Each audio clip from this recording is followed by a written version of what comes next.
Assalamualaikum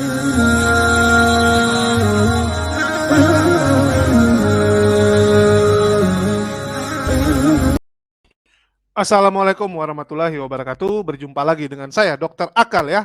Dan di kesempatan ini saya ingin memberikan sedikit berita ya, memberikan sedikit informasi tentang kelanjutan dari KC ya. Jadi di mana sebelumnya kita sudah mengetahui bahwa KC sekarang ingin menarik GBI atau Gereja Bethel Indonesia dan juga Pendeta Niko sebagai big boss-nya, sebagai kepalanya dari Gereja Bethel Indonesia yang ada di Indonesia ini ya, tentunya ya, Gereja Bethel yang ada di Indonesia, dan salah satu pemimpinnya adalah Niko, di mana GBI itu di bawah sinode ada berdiri ya, kepala koordinator dari GBI seperti GBI Mawar Saron, ya GBI tempat Gilbert Lumondong, GBI tempatnya Niko ya. Ini salah satu pentolan GBI yang membawahi banyak gereja-gereja. Jadi sistem di GBI itu agak berbeda dengan sinode gereja lain. Kalau sinode gereja lain, sinode langsung membawahi gereja-gereja cabang. Tetapi kalau sistemnya GBI, di bawah GBI itu ada kayak koordinator dulu. Ada kayak koordinator yang berdiri sendiri, dan itu setiap GBI bisa berbeda kebijakan. Jadi di bawahnya misalnya yang di bawah Gilbert Lumendong dengan yang di bawah sama Pendeta Niko, itu berbeda. Kebijakannya berbeda, cara ibadahnya berbeda, dan mereka tidak perlu harus berkoordinasi. Masing-masing bisa bergerak sendiri. Jadi mereka itu cuma pinjam nama GBI. Ibaratnya GBI itu seperti menjual franchise. Kamu mau ambil, silakan ambil nama GBI, kamu buka sendiri, kamu bisa memberikan kontribusi berapa kepada GBI pusat. Begitu kamu dapat nama GBI-nya, misalnya saya bikin namanya GBI Julius. Terus saya buka lagi nanti GBI Julius Medan, GBI Julius Surabaya, ya GBI Julius Tembung, ya GBI Julius Cemara Asri. Jadi di bawah-bawah saya nanti ada anak-anak lagi yang di mana anak-anak itu saya yang koordinasikan. Anak-anak yang di bawah itu, yang di cabang-cabang, itu tidak perlu berhubungan dengan GBI pusat atau sinode langsung melalui saya sebagai koordinator. Jadi GBI itu berdiri sendiri, beberapa cabang-cabangnya. Dan yang kita ketahui bersama bahwa si KC ya ada di bawah GBI-nya Niko. Sekarang kondisi terbaru terjadi clash antara GBI Niko dengan KC. KC berjanji ya, dia bersumpah akan menarik GBI kalau GBI ini tidak mau bertobat. Menurut dia ya, menurut dia GBI ini sudah salah, dan kalau GBI tidak mau bertobat, dia akan tarik GBI ini yang diwakili dua pendeta kemarin bersaksi, akan dibawa dia ke meja hijau, akan dia kasuskan atas kesaksian palsu yang dibuat oleh dua pendeta, yaitu John K ya, Johnny K atau apa namanya ya, saya lupa namanya ya. Saya lihat dulu bentar ya supaya jangan salah nama, nanti jadi masalah. Nama pendetanya adalah siapa ya? Satu namanya Robianto Tenggara.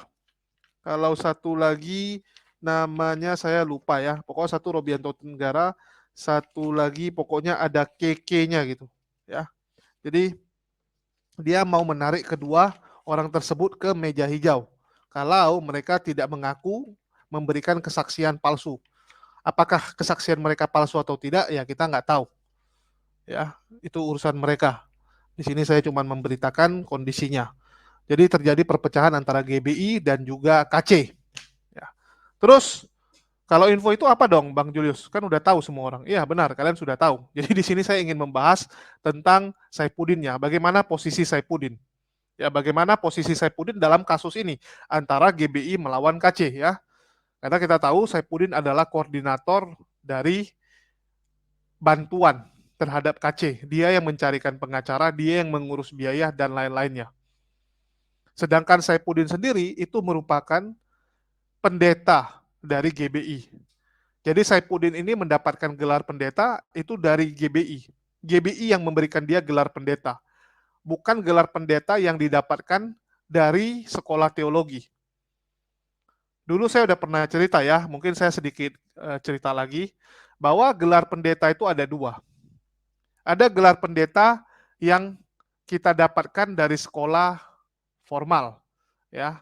Misalnya secara akademis kamu belajar di sekolah tinggi teologi, maka saat kamu tamat, kamu akan dapat gelar pendeta karena kamu sudah tamat dari sekolah STT, ya. Kamu jadi pendeta muda, kamu jadi sarjana teologi, ya. Ada gelar sarjana teologi sehingga kamu bisa menjadi seorang pendeta muda nanti baru naik pangkat. Ada juga orang yang mendapatkan gelar pendeta karena pengabdian. Karena dia punya kemampuan mengembalakan lumayan banyak orang, punya kemampuan dalam berbicara, dalam melakukan khotbah, dan dianggap sudah berkontribusi besar kepada gereja tersebut. Maka gereja tersebut akan memberikan gelar, ya, gelar kehormatan sebagai pendeta. Kurang lebih sama kayak gelar-gelar dokter, ya, atau profesor gitu. Itu kan gelar yang kadang-kadang didapatkan lewat pemberian. Kita tahu banyak orang yang dapat gelar doktor itu dari suatu kampus itu karena pemberian, bukan karena dia sekolah, diberikan. Ya, banyak yang seperti itu. Jadi pendeta pun sama. Jadi pendeta itu diberikan oleh gereja, ya, karena melihat orang tersebut berhasil mengembalakan orang dalam jumlah lumayan. Kita tahu Saifuddin merupakan salah satu sosok yang cukup diperhitungkan dalam dunia lintas agama ini. Dia adalah seorang murtadin, dia berani ngomong, ya, dia berani maju, dia berani asal-asalan. Jadi GBI melihat dia, oh ini sosok yang hebat. Ya, kita tahu dari pengakuannya KC, ya, kalau KC ini sebelumnya merupakan jagoan juga, kesayangan. KC saja sempat jadi kesayangan GBI, apalagi Saifuddin yang saat itu beritanya lebih viral. Saat Saifuddin masuk penjara itu kan viral sekali. Maka saat Saifuddin keluar, dia benar-benar itu mendapatkan panggung yang luar biasa dari GBI. GBI langsung rangkul dia, ya. Berkali-kali kita lihat GBI itu memberikan panggung kepada Saifuddin untuk melakukan khotbah. Salah satunya adalah Gereja Bethel Indonesia yang Tamrin, ya. Ini saya putarkan dulu buktinya. Saifuddin punya khotbah, ya. Saifuddin ada khotbah di GBI Tamrin, tempatnya si Gilbert Lumunong. Artinya apa? Ini Saifuddin benar-benar dihormati, benar-benar diperhitungkan. Ya, ini kita putarkan dulu videonya biar teman-teman tahu. Oke, akan saya lihatkan ini saat si Saifuddin diundang sebagai pembicara atau pengkhotbah di GBI, ya. Di GBI Tamrin Residence tempatnya Gilbert Lumindong, ya. Dia diundang 2 kali dan dia mengisi kajian atau mengisi khotbah di jam paling luar biasa, yaitu jam 10. Jadi gereja itu kalau yang besar dia biasanya bagi ibadah tuh beberapa sesi, pagi, siang, sama malam atau sore. Kalau makin rame ya mungkin pecahnya makin banyak. Dan biasanya jam paling rame itu selalu jam 10 pagi. Kenapa jam 10 pagi paling rame? Karena kalau sebelum jam 10 kan artinya 2 jam sebelumnya. Atau enggak 3 jam sebelumnya. Kurang lebih mungkin jam 7 ibadah pertama, ya.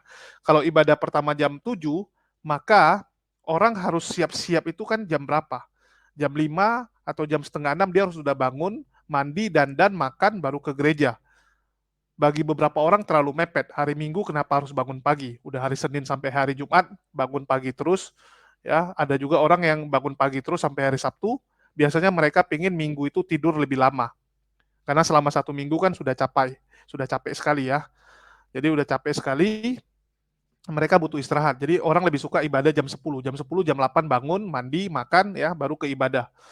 Jadi ini ibadah jam 10 biasanya ibadah paling rame dan itu sebagai puncaknya. Di antara semua ibadah itu puncaknya. Jadi ini penghormatan luar biasa kepada si Saifuddin diberikan jam 10. Teman-teman bisa lihat.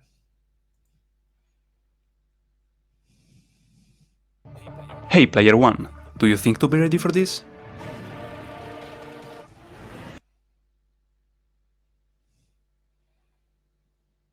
Ya, jadi bisa teman-teman lihat, ya. Biasanya jam 10, jam 11 itu yang paling rame.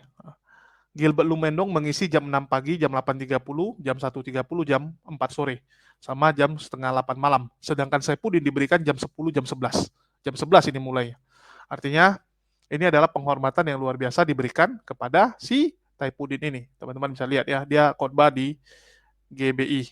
Mana dia? Ya, ini panjang sekali, 11 jam. Khotbah non-stop.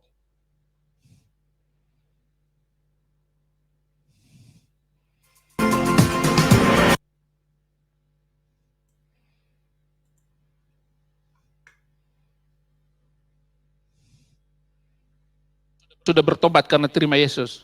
Karena Allah berseru dari langit kepada Hagar.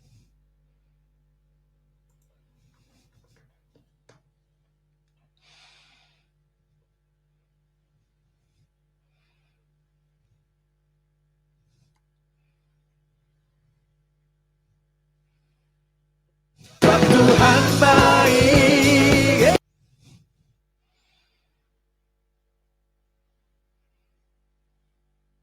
Aku tak berdaya. Aku percaya. Kami menjadi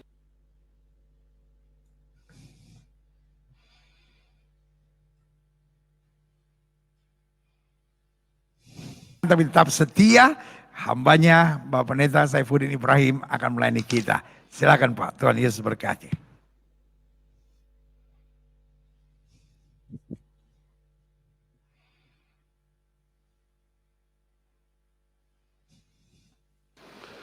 kita berdoa. Bapa yang hebat dan ajaib dalam kehidupan kami, berkatalah, kami membuka hati dan pikiran kami, membuka telinga kami, agar apa yang Engkau katakan kepada kami menjadi tuntunan, menjadi penyelamat, pelita kaki kami berjalan, sehingga kami tidak terantuk. Firman-Mu, ya dan amin. Oleh karena itu kami ingin belajar, dan kami konsentrasi di bawah salib-Mu. Dalam nama Yesus kami berdoa. Haleluya. Amin. Salam saudara-saudara, luar biasa kesempatan yang akan saya gunakan ini berbicara tentang kejadian, tentang kalau kita meresapi perjalanan hidup manusia, maka kita akan buka kitab Kejadian. Saudara-saudara, di dunia ini ada 4 nama yang ditulis di dalam Alkitab, di mana 4 orang ini namanya bukan ayah ibunya yang memberikan, tetapi Bapa Surgawi yang kasih nama itu. 2 di Perjanjian Baru dan 2 di Perjanjian Lama. Oleh karena itu kita akan membahas kenapa kita harus berbicara tentang 2 nama di Alkitab Perjanjian Lama dan 2 di dalam Perjanjian Baru.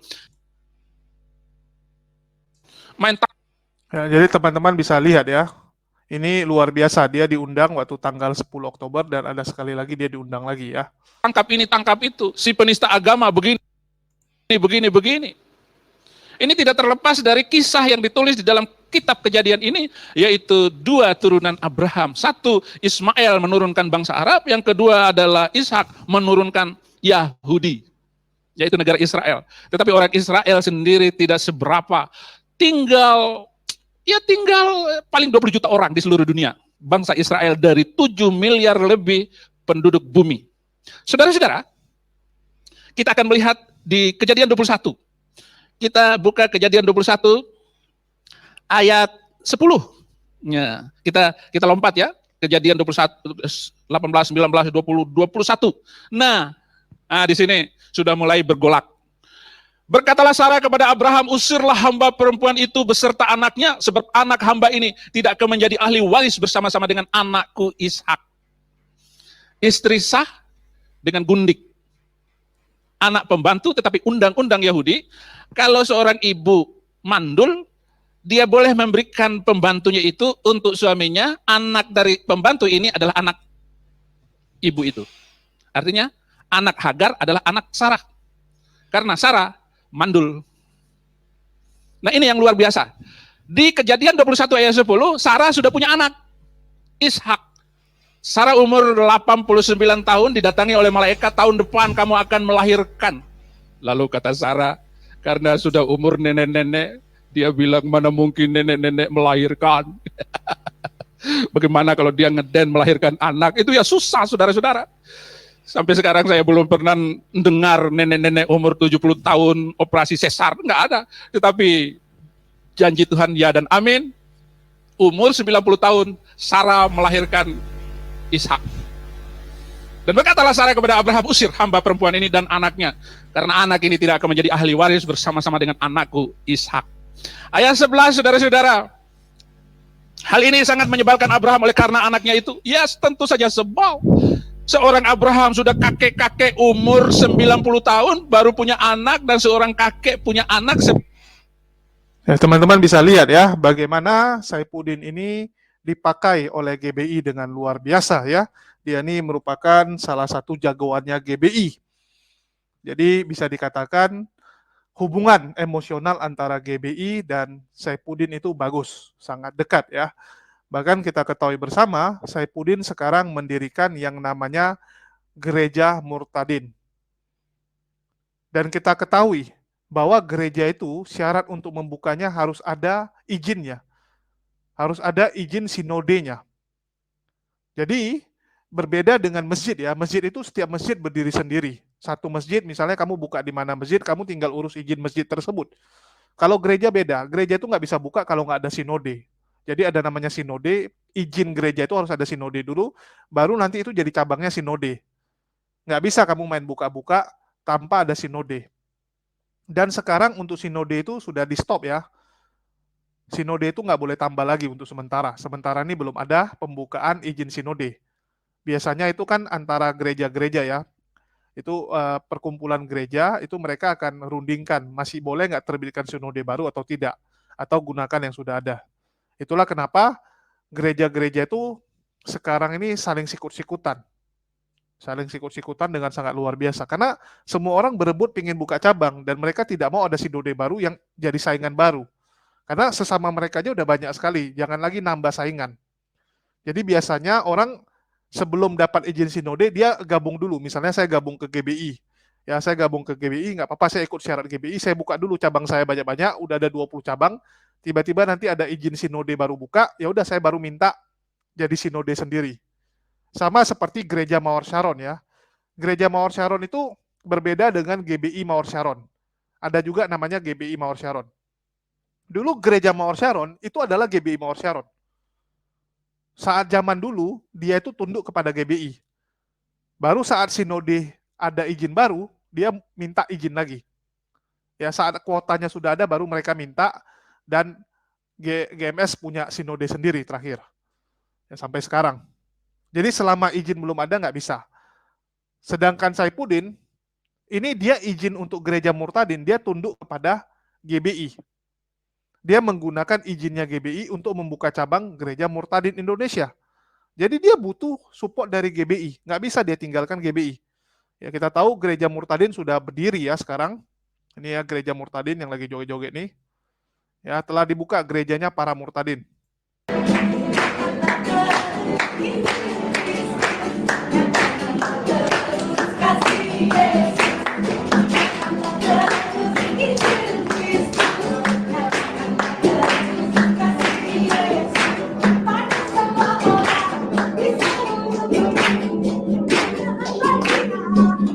Ini sedih juga loh, ini masih banyak kekurangan gereja nih ya, sound systemnya belum lengkap. Ya nggak ada sound system dia. Kalau nggak kenapa? Kok bak terbangan?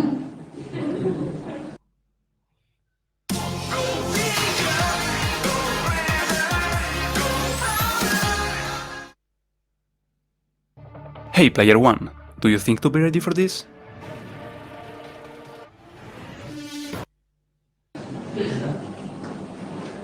Itu cara menjawab. Yesus menjawab seperti itu. Kamu yang ngomong, kata Tuhan Yesus. Apakah benar engkau Tuhan? Kamu yang ngomong. Tepuk tangan untuk Yesus. Kenapa bisa jadi cinta?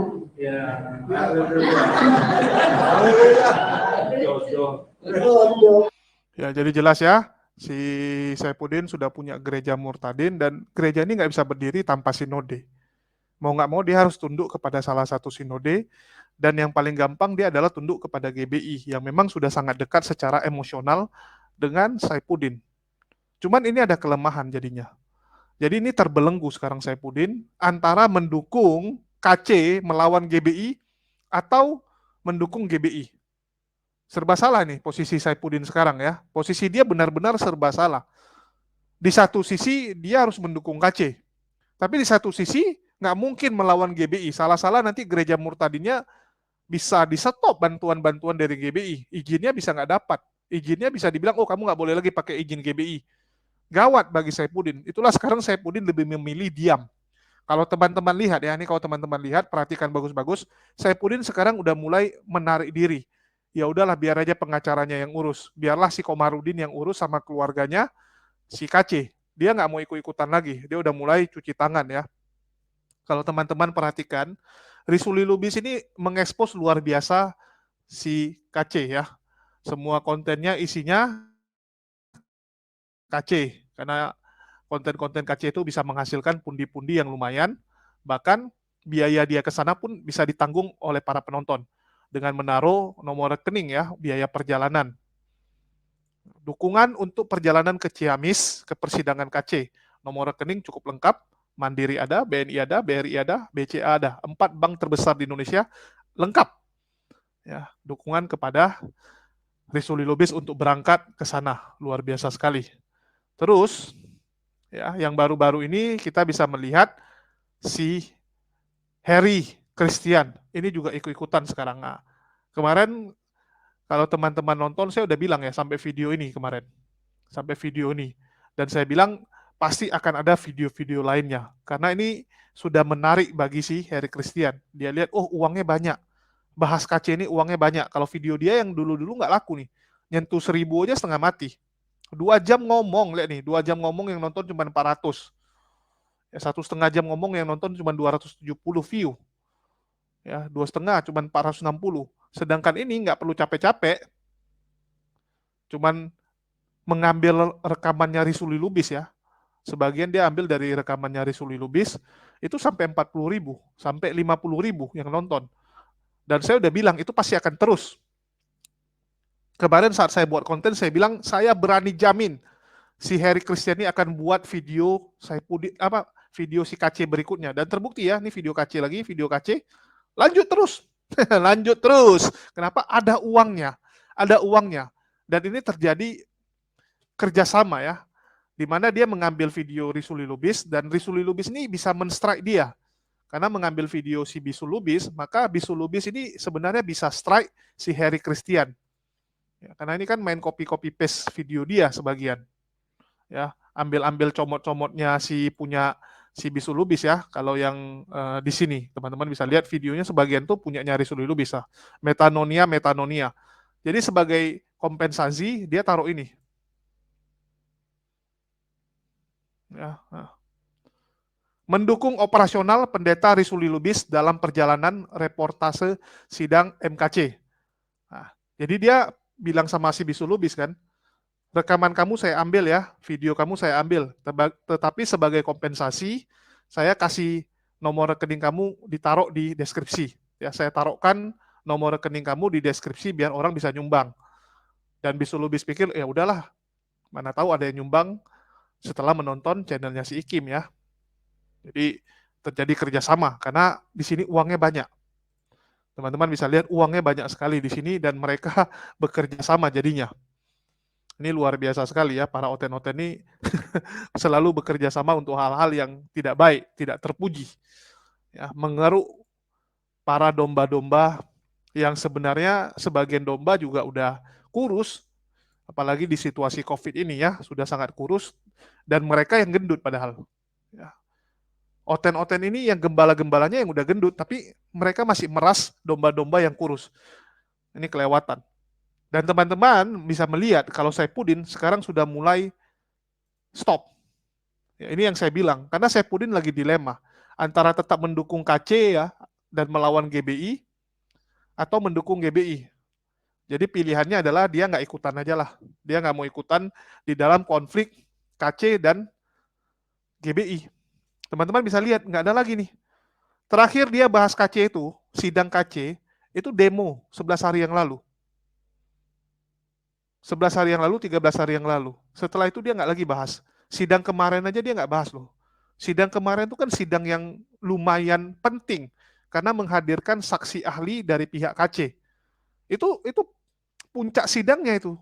Saksi ahli itu puncak sidangnya, saksi ahli dari penuntut, saksi ahli dari tim KC, itu puncak-puncak sidangnya. Dan itu tidak diliput ataupun di-upload sama Saifuddin. Dan dia nggak mau bahas juga. Dia nggak mau bahas kasus itu sama sekali sekarang. Teman-teman bisa lihat. Nggak ada lagi dia membahas KC. Padahal kalau bicara duit, ini gede. Ya, teman-teman bisa lihat. Ya, teman-teman bisa lihat saat dia membahas KC, yang nonton tuh 98.000, 100.000 lebih. Ya, ngeri yang nonton itu. Tetapi dia lebih memilih ya udahlah dia buat dia punya video sendiri, walaupun yang nonton di bawah 10.000. Nih lihat nih, yang nonton di bawah 10.000. Tapi itu mau nggak mau, daripada nanti dia ditampar sama orang GBI. Daripada dia ditampar karena mendukung KC yang sudah berani mengkhianati GBI, sudah berani menyucuk GBI ya, menikam GBI dari belakang. Jadi Saifuddin memilih ya udahlah saya nggak ikutan komen. Jadi kalau dipersalahkan juga nggak bisa. Kalau GBI misalnya marahin dia, oi gimana tuh anak didik kau si KC ya, nggak benar itu kerjaannya, masa narik-narik GBI. Maka Saifuddin bisa bilang ya bukan salah saya lah Pak, ya bukan salah saya, salah dia lah. Saya kan nggak ikut-ikutan lagi nih. Coba Bapak lihat konten saya saja nggak ada lagi. Saya aja nggak datang ke sidang lagi. Ya saya sekarang nggak datang ke sidang itu antara Komarudin sama istrinya. Saya nggak ikut-ikutan Pak, saya udah cuci tangan. Saifuddin bisa bilang itu kan, dia udah cuci tangan, udah nggak ikutan lagi. Jadi GBI juga nggak bisa marahin dia lagi. Ya, ini upaya yang luar biasa dilakukan oleh Saifuddin ya, pilihan yang berat. Ya, pilihan yang berat harus membela KC atau membela GBI, luar biasa sekali. Dan semoga pemerintah bisa mengungkap siapa dalang di balik KC, siapa yang mendanai KC. Kalau memang terbukti GBI terlibat, tarik GBI. Kita minta pertanggungjawabannya. Siapa lagi yang kamu danai untuk menghujat selain KC? Apakah ada orang-orang lain yang mungkin kita belum ketahui? Karena apa? Kadang-kadang banyak hal itu kita nggak tahu karena belum terekspos. Dia cuma ada di akar rumput, belum naik ke permukaan. Kalau KC kita tahu karena dia naik ke permukaan. Ya, bagi orang awam, orang tahu dia karena apa? Karena viral. Ya, karena video dia viral. Tetapi sebelum video dia viral, banyak orang nggak kenal dia. Tapi kalau kita kenal, karena kita berada di akar rumput yang sama. Kita berada di zona yang sama dengan dia. Di dunia debat lintas agama, kita kenal dia. Tapi orang awam kenal dia setelah kasusnya viral. Begitu juga dengan penghujat-penghujat lain. Bisa jadi kita nggak kenal, karena mereka menghujat di dunia yang berbeda. Bisa jadi dia menghujat itu cuman di lingkungan dia. Dia datangi satu-satu gereja dengan mengatakan, wah Islam begini-begini. Atau dia panggil teman-teman yang Islam, dia jelasin Islam tuh begini-begini. Belum ada yang tahu. Tetapi kalau memang ya ada gerakan masif, ada donasi dari gereja untuk melakukan hal itu, ini perlu diusut tuntas. Gereja perlu diusut tuntas, apakah memang mereka terlibat atau tidak. Jadi semoga polisi bisa mengusutnya ya. Dan bagi Saifuddin, kasihan ya. Bagi Saifuddin saya cuma bisa mengatakan kasihan bagi Anda. Karena sekarang Anda dilema harus memilih mendukung KC atau mendukung GBI ya. Tapi saya rasa pilihan Anda sudah bagus dengan memilih sudah tidak mau terlibat dengan kasus ini. Biarkan ya KC kowar-kowar sendiri, biarkan KC berjuang sendiri dengan Komarudin. Ya. Jadi itu aja yang bisa saya beritakan untuk hari ini. Makasih buat teman-teman yang udah nyimak dan kalian akan lihat si Ikim ini akan tetap melanjutkan ya video-video berikutnya tentang KC karena uangnya gede. Ini tetap prinsipnya ada gula, ada semut. Di mana ada uang, di situ ada oten-oten paukers. Ya, makasih buat teman-teman yang udah hadir dan nyimak di video ini. Jangan lupa di subscribe, like, dan share ya kalau video ini bisa mendidik dan juga memberikan nilai tambah.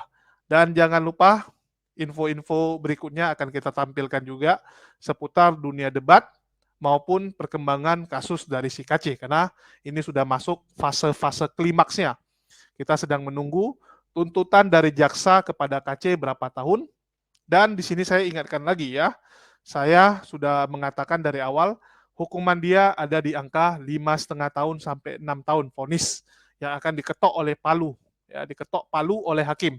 Teman-teman nantikan saja apakah yang saya katakan ini benar-benar terjadi atau tidak. Ya, makasih buat teman-teman yang udah simak. Wassalamualaikum warahmatullahi wabarakatuh. Sampai jumpa di kesempatan berikutnya.